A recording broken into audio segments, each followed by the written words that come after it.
Mesdames, Messieurs, bonsoir et merci de nous rejoindre dans cette édition de ce lundi 18 juillet. Voici les titres.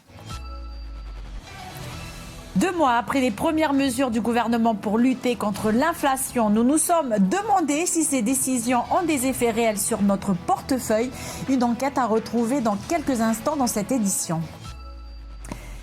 Les dispositifs de concentration de poissons, ces installations sont visibles au large de la barrière de corail et permettent de fixer les poissons pélagiques. Ce soir, nous suivrons une association de pêcheurs dans le Nord. Vous verrez que de la fabrication à la mise à l'eau, rien n'est simple. Enseignement, quand l'INIAM permet de remettre du lien entre l'école et l'élève. À Puebo, les jeunes de la MFR ont récolté les fruits d'un projet porté pendant 1 an. C'est autour du symbole de la culture kanak que les enseignants ont misé pour lutter contre le décrochage scolaire. Mais avant de développer ces titres, le comité des signataires se tiendra bien au mois de septembre à Paris. L'annonce a été faite ce samedi par un communiqué du ministère de l'Intérieur et des Outre-mer et sur les réseaux sociaux par Gérard Darmanin, le ministre de l'Intérieur et des Outre-mer, ainsi que le ministre délégué Jean-François Carenco, qui avait initialement prévu fin juillet de se rendre en Nouvelle-Calédonie, ont reporté leur déplacement. Ce sera finalement après ce comité des signataires qu'ils viendront pour travailler sur l'avenir du pays avec l'ensemble des parties prenantes. Après l'annonce de ce rendez-vous à Paris, les réactions ont été nombreuses. Les détails avec Michel Pimbé et Océane Zobler. Cette 20e réunion sera-t-elle la dernière? Un comité des signataires qui arrive presque 3 ans après celui de 2019, le seul organisé aussi tardivement. Créé par l'accord de Nouméa, le premier avait été organisé en mai 2000. À partir de cette date, il s'est tenu tous les ans, excepté celui de 2005 qui s'était tenu 2 ans après. Il y en a même eu 2 dans la même année en 2016 et en 2018, dont le second s'est tenu juste après le premier référendum. Des comités toujours constitués de 3 délégations, l'État, les indépendantistes et les loyalistes. Mais depuis la contestation du dernier référendum, les discussions sont au point mort et la table ronde de ce comité se décompose au moment où il est urgent de reprendre le dialogue. Une partie des indépendantistes ne souhaite dorénavant parler qu'avec l'État qui se doit de tenir le rôle d'arbitre et d'acteur. Difficile d'autant plus qu'à présent, un des 2 partenaires de négociation fait partie du gouvernement. Avant les discussions qui doivent se tenir sur l'avenir du territoire, ce n'est pas très habile, comme l'a souligné Pascal Lafleur dans un article du Monde. Une stratégie de l'État qui reste floue pour les acteurs politiques de Nouvelle-Calédonie. On n'a aucune visibilité sur les intentions de l'État.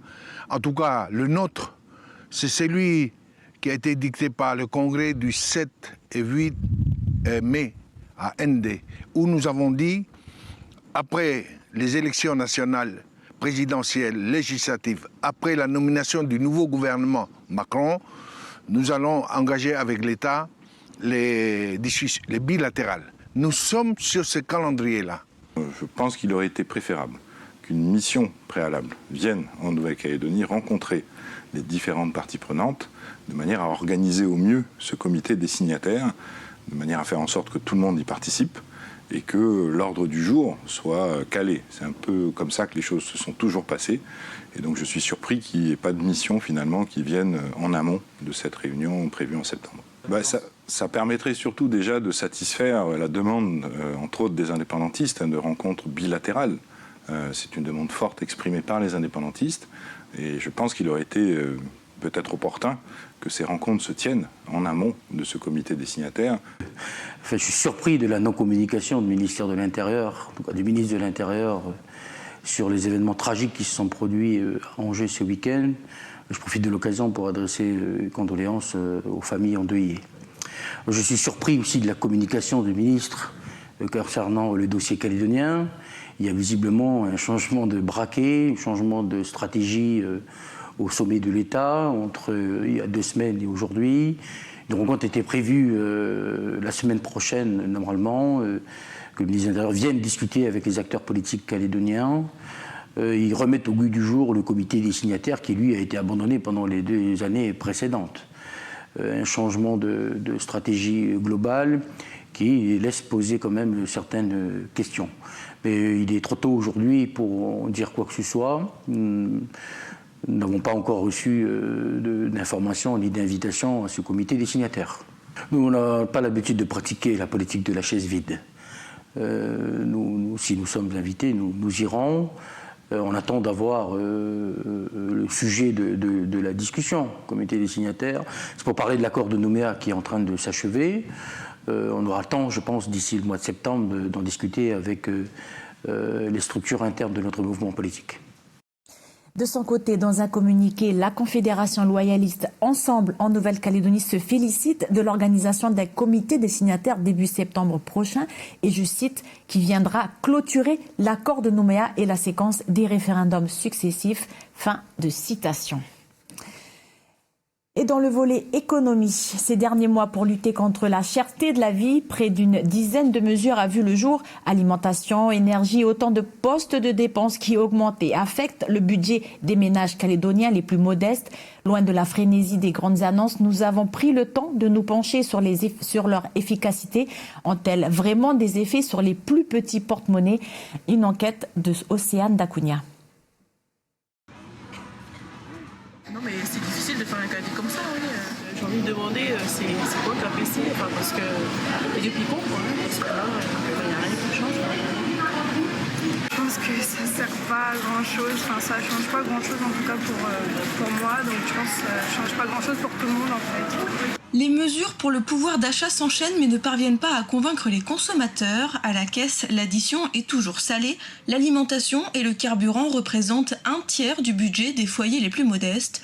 Alors pour limiter la casse face à l'inflation, le gouvernement a adopté plusieurs mesures ces dernières semaines à destination de tous les consommateurs. D'abord, le gel du prix du carburant pour une période limitée. Ensuite, des boucliers qualité-prix remis au goût du jour. Et enfin, l'adoption d'une liste de produits de grande consommation à prix plafonné dans les grandes surfaces. Nous avons fait le calcul. Pour un couple aux revenus modestes, le budget alimentation est en moyenne de 10 000 francs par semaine, avec un panier de fruits et légumes, 3,5 kg de viande et un cabas contenant un échantillon de la liste des 60 produits au prix plafonné. Le budget est dépassé. Certaines grandes surfaces ne respectent même pas les plafonds pourtant négociés avec les représentants de la grande distribution selon Prix.nc, un site du gouvernement qui permet de comparer les tarifs des commerces. Toutes ces mesures, en plus d'un effet limité sur le budget des ménages, n'encourageraient pas non plus une alimentation équilibrée. Inciter à consommer ces produits, leur donner un affichage spécifique conforte déjà des habitudes alimentaires bien ancrées et dont on sait quand même qu'elles ont des conséquences sur le taux d'obésité, qui est une maladie chronique, laquelle va faire le lit d'autres maladies chroniques. Il faut absolument rééquilibrer l'assiette des Calédoniens pour, à terme, avoir une meilleure santé. Depuis le début de l'année, les prix à la consommation ont augmenté de 3,8% et continuent de progresser. Et pendant que les mesures pour réduire les dépenses sont discutées, d'autres trouvent des astuces pour s'alimenter. C'est le cas des pêcheurs de Pointe-Bout rassemblés autour de la fabrication d'un DCP. Grâce à ces dispositifs de concentration de poissons, les sorties sont souvent fructueuses.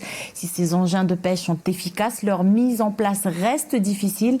Immersion avec l'association des pêcheurs plaisanciers de Vaud, Koné, Pointe-Bout, Pouyanne et Puy. Un reportage signé Antoine Reyes et Ismaël Wakassiou.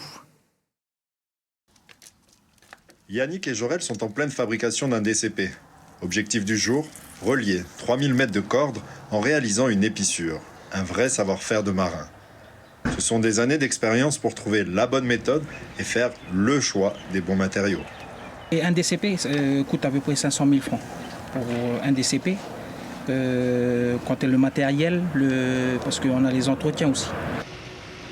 Opération délicate. La livraison d'un don, celui d'une ancienne culasse d'un moteur d'usine.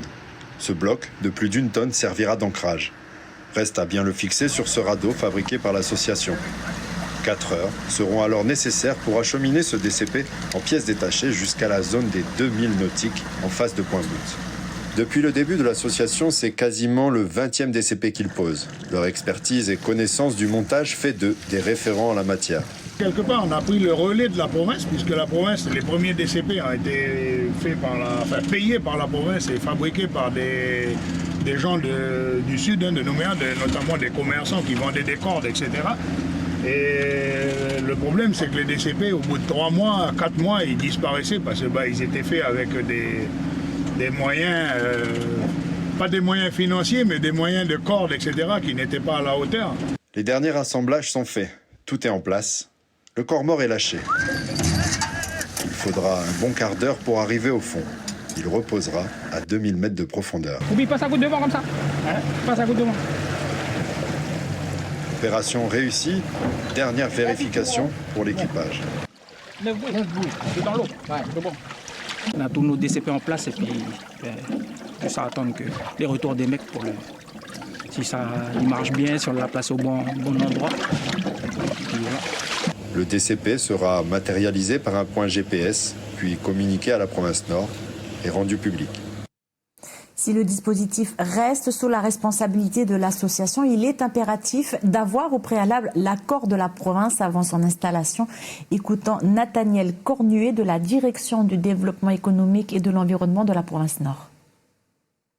L'endroit où ce DCP va être positionné peut représenter des contraintes en termes de navigabilité, notamment pour les minéraliers, les porte-containers. Donc il y a un enjeu à ce qu'il y ait une concertation préalable sur le lieu de pose du DCP afin d'éviter que celui-ci se retrouve sur la route couramment employée par des grosses unités. Ce qui actuellement peut représenter des formes d'incompréhension, c'est les raisons pour lesquelles la province ne finance plus systématiquement la pose de DCP.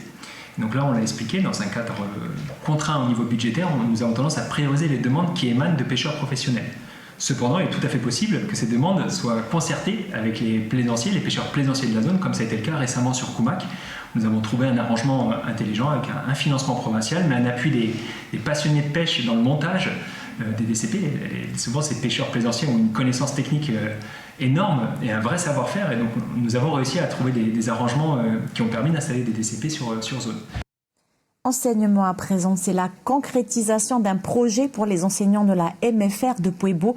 Depuis un an, ils fédèrent leurs élèves autour de l'igname, symbole de la culture kanak. Les valeurs inspirées par le tubercule permettent de recentrer les jeunes en décrochage scolaire.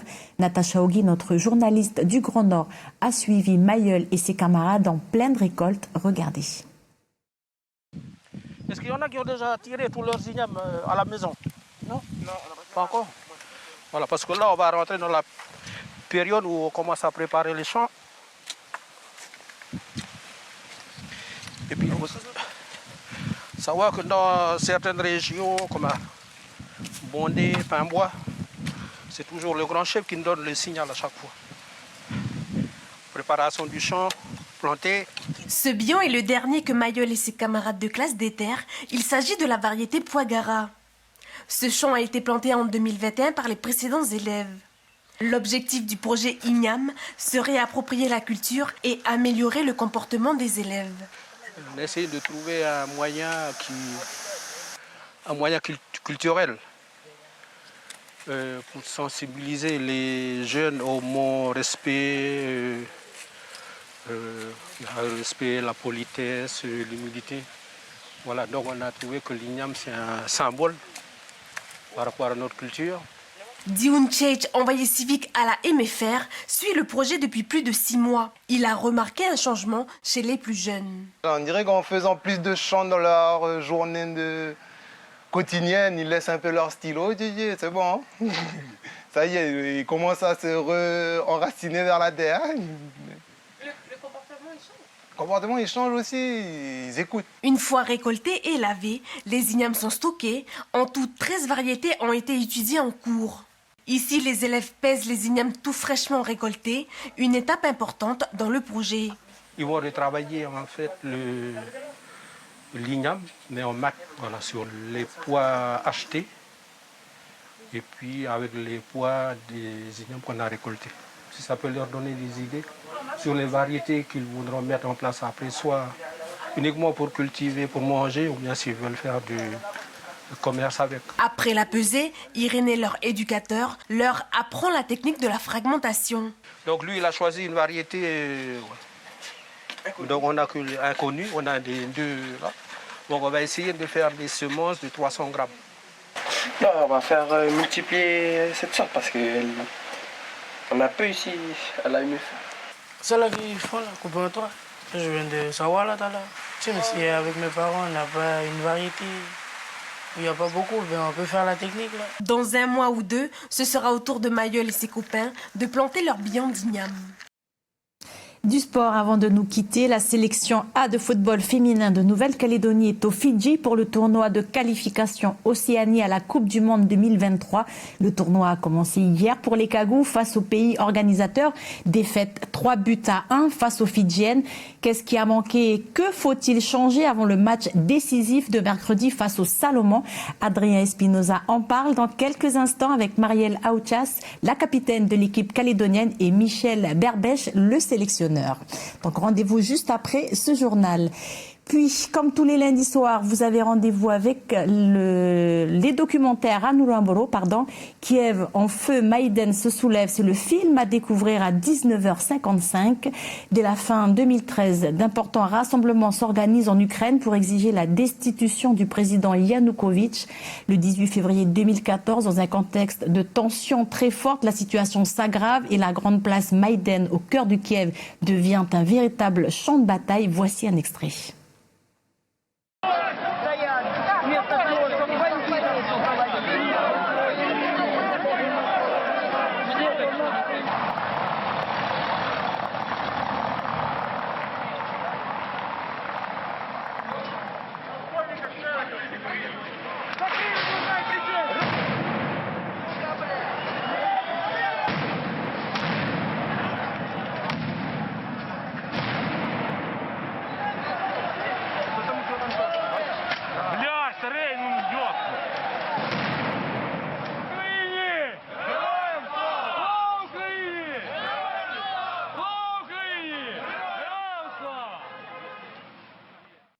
Kiev en feu à découvrir à 19h55 et c'est ainsi que se referme cette édition.